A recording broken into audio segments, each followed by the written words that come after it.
দুপুরে গরম ভাতের সঙ্গে যদি এরকম চুনো মাছের চচ্চড়ি থাকে, সত্যি কথা আর কোনো কিছুরই দরকার হয় না। এই রান্নাটা যে একবার খাবে সে কিন্তু আপনার রান্নার প্রেমে পড়ে যাবে।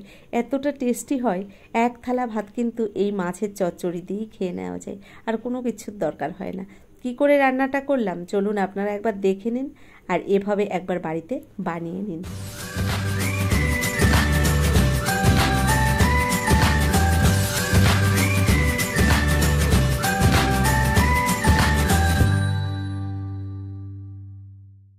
চুনো মাছের চচ্চড়ি করার জন্য এখানে আমি 500 গ্রাম চুনো মাছ নিয়েছি। এগুলো সাধারণত মায়া মাছ বা মৌরালা মাছই বলে থাকে হয়তো, আমি ঠিক চিনি না। তো এই মাছগুলোকে ভালো করে আমি কেটে ধুয়ে গুছিয়ে নিয়েছি। সঙ্গে এখানে দেখুন বড় সাইজের 2টো পেঁয়াজ নিয়েছি কুচিয়ে, সঙ্গে একটা টমেটো আর কয়েকটা কাঁচা লঙ্কা কুচিয়ে নিয়েছি, আর কয়েকটা কাঁচা লঙ্কা গোটা রেখেছি। সঙ্গে একটা আলু নিয়েছি, এভাবে লম্বা লম্বা করে সরু সরু করে কেটে নিয়েছি। এবার রান্নাটা শুরু করব। তো এখানে কড়াইটা গরম বসিয়ে দিয়েছি। কড়াইতে দিয়ে দিলাম পরিমাণ মতো সর্ষের তেল। মাছ যেহেতু তাই সর্ষের তেলেই রান্নাটা করব। নমস্কার বন্ধুরা, কেমন আছেন সবাই? নিশ্চয়ই সবাই ভালো আছেন, আমিও ভালো আছি। টিয়ার রান্নাঘর থেকে আমি তন্দ্রা। আজ নিয়ে এলাম চুনো মাছের চচ্চড়ি। চচ্চড়িটা কি করে রান্না করছি সম্পূর্ণ ভিডিওটি জুড়ে থাকুন, দেখতে থাকুন, আশা করছি আপনাদের ভালো লাগবে। দেখুন তেল গরম হয়ে যাওয়ার পরে আমি প্রথমে আলুগুলো দিয়ে দিলাম তেলের মধ্যে। আলুগুলোকে লাল লাল করে ভেজে নেব। অল্প পরিমাণে একটু লবণ আর একটু হলুদ দিয়ে দিলাম আলুর মধ্যে। এভাবে নেড়েচেড়ে আলুগুলোকে ভেজে আমি তুলে নেব। তো বন্ধুরা, আপনারা তো বিভিন্নভাবে হয়তো চুনো মাছ রান্না করে থাকেন। এভাবে একবার বাড়িতে চুনো মাছের চচ্চড়ি আপনারা বানিয়ে দেখবেন, কতটা ভালো হয় খেতে আপনারা রান্নার পরেই বুঝতে পারবেন। আলুগুলো দেখুন এখানে লাল লাল করে ভেজে নিয়েছি, ভাজা হয়ে গেছে। এবার নামিয়ে নিচ্ছি। আলুগুলো নামিয়ে নেওয়ার পরে যে তেল রয়েছে এই তেলের মধ্যেই আমি রান্নাটা করব। এখানে ফোড়নে দিয়ে দিলাম কিছুটা কালো জিরে। ফোড়নটাকে হালকা আঁচে একটু ভেজে নিয়ে এর মধ্যে দিয়ে দেবো আমি পেঁয়াজ কুচি। তো এখানে আমি বড় সাইজের 2টো পেঁয়াজ কুচি নিয়েছি, আর পেঁয়াজগুলোকে ঝিরিঝিরি করে কুচিয়ে নিয়েছি। প্রথম তেলের মধ্যে পেঁয়াজ কুচিটা দিয়ে দিলাম। এভাবে পেঁয়াজ কুচিটাকে একটু ভেজে নিতে হবে। তো এভাবে খানিকক্ষণ আমি ভেজে নিয়েছি, আর একটু পেঁয়াজগুলো কিন্তু নরম হয়ে গেছে। এবার এই পেঁয়াজ ভাজার মধ্যে আমি দিয়ে দেবো 1 চামচের 3 ভাগের 1 ভাগ রসুন বাটা। এই রসুন বাটাটা দেওয়ার কারণে কিন্তু এই মাছের চচ্চড়িটা আরও টেস্ট বেড়ে যায়। দেখুন রসুন বাটাটা দেওয়ার পরে ভালো করে আমি পেঁয়াজের সঙ্গে কিছুক্ষণ ভেজে নিয়েছি। এবার এর মধ্যে দেখুন যে টমেটো আর লঙ্কা কুচিয়ে রেখেছি এগুলোও দিয়ে দিলাম। তবে এই লঙ্কাগুলোও কিন্তু খুব একটা ঝাল নয়, তাই দেখে হয়তো আপনারা ভাবতে পারেন এতটা ঝাল কেন ব্যবহার করছি আমি। লঙ্কাগুলো একদমই ঝাল নেই, তাই আমি একটু বেশি করেই দিয়েছি। দিয়ে দিলাম স্বাদ অনুযায়ী লবণ, পরিমাণ মতো দিয়ে দিলাম হলুদ গুঁড়ো। এবার আমি দিয়ে দিচ্ছি এখানে অল্প পরিমাণে একটু জিরের গুঁড়ো, আর তার সঙ্গে দিয়ে দিলাম একটু লঙ্কা গুঁড়ো। মানে ওই 1 চামচের 4 ভাগের 1 ভাগ করে দিয়েছি জিরে আর লঙ্কার গুঁড়ো। ভালো করে মশলাটাকে এবার কষিয়ে নিচ্ছি। অল্প পরিমাণে একটু জল দিয়ে দিলাম মশলাটা যাতে পুড়ে না যায়। তো এভাবে জলটা দেওয়ার পরে আরও কিছুক্ষণ আমি গ্যাসের ফ্লেমটাকে হাই ফ্লেমে রেখে মশলাটাকে কষিয়ে নিচ্ছি। মশলাটা এখানে প্রায় কষানো হয়ে গেছে। তো আর একটু সময় আমি কষিয়ে নেব, তারপরে এর মধ্যে এক এক করে সব কিছু অ্যাড করে দেব। তো দেখুন মশলাটা এবার তেল ছেড়ে দিয়েছে সুন্দর, আর ধুয়ে রাখা মাছগুলো এবার দিয়ে দিলাম আমি এই মশলার মধ্যে। মাছগুলো দেওয়ার পরে ভালো করে নেড়েচেড়ে মশলার সঙ্গে মাছগুলোকে মিশিয়ে নিলাম। তো দেখুন এখানে কিন্তু মশলার সঙ্গে মাছগুলোকে আমি এভাবে হালকা হাতে কিন্তু নেড়েচেড়ে মিশিয়ে নিচ্ছি।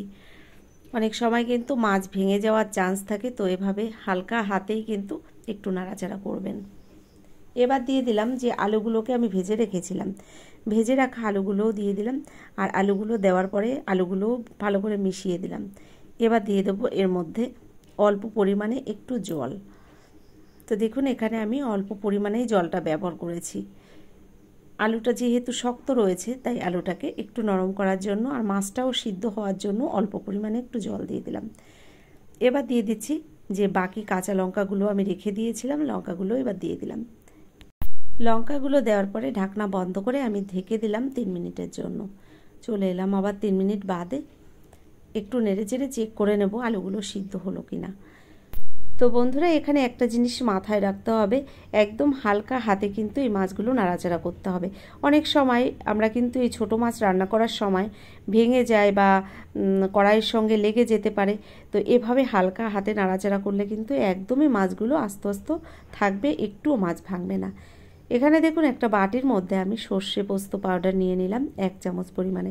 আর এই সর্ষে পোস্ত পাউডারটা কিন্তু আমি বাড়িতেই এভাবে বানিয়ে রেখে দিই ফ্রিজের মধ্যে। তো 1 চামচ পরিমাণে দিয়ে দিলাম সর্ষে পোস্ত পাউডার, অল্প পরিমাণে একটু জল দিয়েছি। এবার অল্প পরিমাণে একটু হলুদ দিয়ে ভালো করে মিশিয়ে নিলাম। তো দেখুন এখানে সর্ষে পোস্ত পাউডারটা সুন্দর মিশিয়ে নিয়েছি জলের সঙ্গে, আর একটু হলুদ গুঁড়োও দিয়েছিলাম, সেটাও সুন্দর করে মিশানো হয়ে গেছে। ঢাকনাটা এবার খুলে আমি এই মশলাটা দিয়ে দেব মাছের মধ্যে। তো এখানে ঢাকনাটা খুলে হালকা হাতে এভাবে একটু নেড়েচেড়ে দেখতে হবে। তো এখানে দেখলাম আলুটা কিন্তু সুন্দর সিদ্ধ হয়ে গেছে আর রান্নাটা প্রায় আমার হয়ে গেছে। আর এই রান্নাটা কিন্তু করার সময় আবারও বলছি, হালকা হাতে কিন্তু নাড়াচাড়া করতে হবে, তাহলে কিন্তু মাছগুলো গোটা গোটাই থেকে যাবে। দেখুন যে সর্ষে পোস্ত পাউডারটা আমি জলের সঙ্গে গুলে নিয়েছিলাম, এটা দিয়ে দিলাম মাছের মধ্যে। আর বাটিটা ধুয়ে একদম অল্প পরিমাণে একটু জলও দিয়ে দিলাম, ভালো করে আমি মিশিয়ে নিলাম।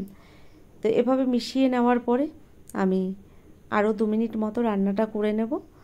তো দেখুন এখানে এভাবে আমি গ্যাসের ফ্লেমটাকে কিন্তু হাই ফ্লেমেই রেখেছি, রান্নাটা করে নিচ্ছি। আর সঙ্গে এবার কয়েকটা এখানে ধনেপাতা নিয়েছি, ধনেপাতাগুলোকে কুচিয়ে উপর দিয়ে একটু দিয়ে দেব। বন্ধুরা এই মাছের চচ্চড়ির মধ্যে কিন্তু এই ধনেপাতা কুচিটা দিলে খেতে দারুণ লাগে। তো দেখুন এখানে আমি ধনেপাতা কুচিটাও দিয়ে দিলাম ওপর দিয়ে। আর এভাবে ভালো করে দেওয়ার পরে একটু মিশিয়ে দেব। আর গ্যাসের ফ্লেমটাকে বন্ধ করে দিয়ে আমি স্টিমে আরও 2 মিনিট মতো রেখে দেব। সহজে একটা রেসিপি, তবে গরম ভাতের সঙ্গে কিন্তু একদম জমে যায়। বন্ধুরা কেমন লাগলো আজকের রেসিপিটি অবশ্যই কিন্তু আমাকে লিখে জানাবেন। যদি আমার এই ভিডিওটি আপনাদের ভালো লেগে থাকে, এখনও একটা লাইক দিতে ভুলে গেছেন, অনুরোধ করব একটা লাইক দিয়ে যারা এখনও আমার চ্যানেলটিকে সাবস্ক্রাইব করেননি অবশ্যই আমার চ্যানেলটিকে সাবস্ক্রাইব করে আমার ভিডিওর পাশে থাকা বেল আইকনটি ক্লিক করে নোটিফিকেশানটা অল করে দেবেন। এছাড়া আপনাদের বন্ধুবান্ধবের মধ্যেও কিন্তু আমার এই ভিডিওটা শেয়ার করে দিতে পারেন। তো বন্ধুরা আজকের মতো এই পর্যন্তই, পরবর্তী ভিডিও নিয়ে আবার চলে আসব। ততক্ষণের জন্য আপনারা সকলে ভালো থাকবেন, সুস্থ থাকবেন, টিয়ার রান্নাঘরের সঙ্গে থাকবেন।